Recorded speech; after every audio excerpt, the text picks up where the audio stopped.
wabarakatuh. Perkenalkan, nama saya Susi Nurhusanti, NIM 1914295 dari kelas PBS 4C.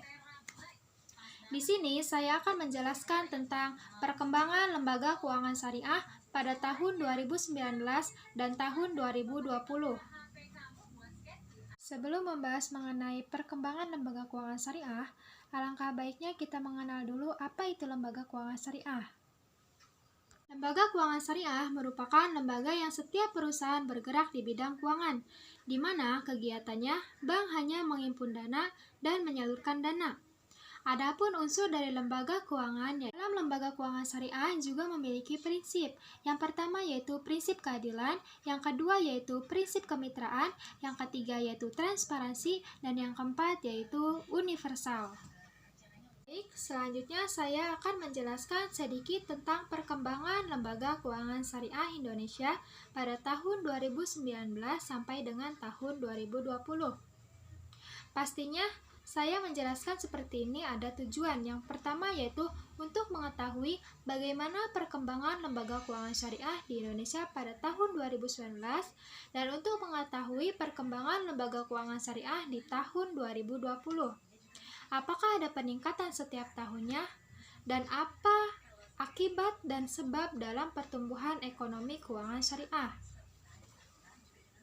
Saat ini, perkembangan lembaga keuangan syariah semakin marak di kalangan masyarakat. Perkembangannya pun mulai mengalami peningkatan, terbukti dari setiap tahun perubahan yang kita rasakan. Sebelumnya, perkembangan syariah itu rendah. Namun, seiring berjalannya waktu, perkembangan keuangan itu terus maju. Itu disebabkan karena banyak perusahaan yang membutuhkan jasa pengelolaan data keuangan. Oleh karenanya, perkembangan lembaga keuangan tersebut dinilai sangat berpengaruh bagi pertumbuhan ekonomi, khususnya di Indonesia. Perkembangan keuangan syariah Indonesia pada tahun 2019 telah mewarnai industri keuangan nasional.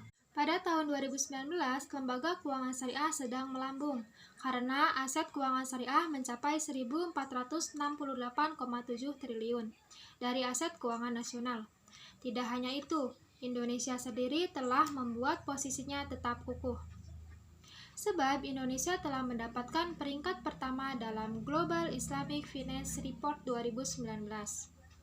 Yang mana ini merupakan suatu apresiasi yang sangat menakjubkan karena pada tahun sebelumnya posisi Indonesia di peringkat bawah. Kemudian berbicara mengenai aset keuangan syariah pada tahun 2019 di bulan Desember mengalami peningkatan, yaitu mencapai 1.468 triliun. Hingga pada tahun 2020, aset keuangan syariah meningkat sebesar 1.639,8 triliun. Selanjutnya yaitu aset IKNB atau Industri Keuangan Non-Bank. Pada tahun 2019 diumumkan bahwa IKNB mencapai 103,97 triliun. Pada tahun 2020, kondisi IKNB memuncak hingga mencapai 112,6 triliun. Selanjutnya yaitu pasar modal.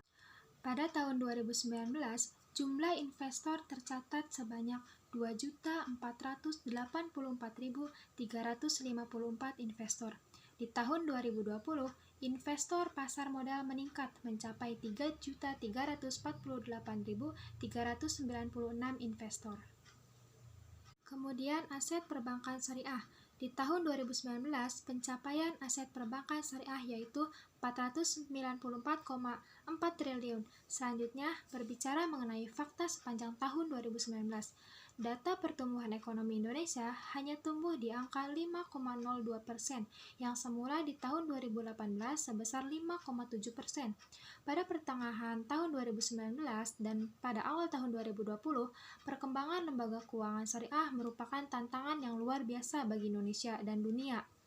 Karena pertumbuhan ekonomi disebabkan oleh pandemi COVID-19, menyebabkan hantaman perekonomian Indonesia pada tahun 2020. Dampak adanya COVID-19 banyak sekali yang dibuat kesusahan dalam ekonomi, khususnya para pedagang bisnis, pedagang kaki lima, pengusaha, pemilik modal, pemilik restoran, dan lain-lain. Oleh karenanya, pandemi COVID-19 sudah berdampak global. Virus ini tidak menyerang Cina, tetapi juga negara-negara yang lain. Sebelumnya, Cina terkena dampak serius dan mengkonstruksi perekonomian Indonesia.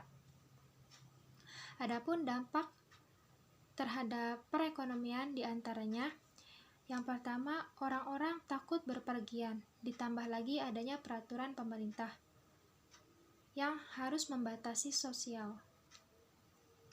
Berkurangnya orang yang keluar rumah sudah dipastikan akan mengurangi jumlah jual beli yang biasanya ada di pusat perbelanjaan, di mal-mal, di restoran. Yang ketiga, investasi ikut melambat.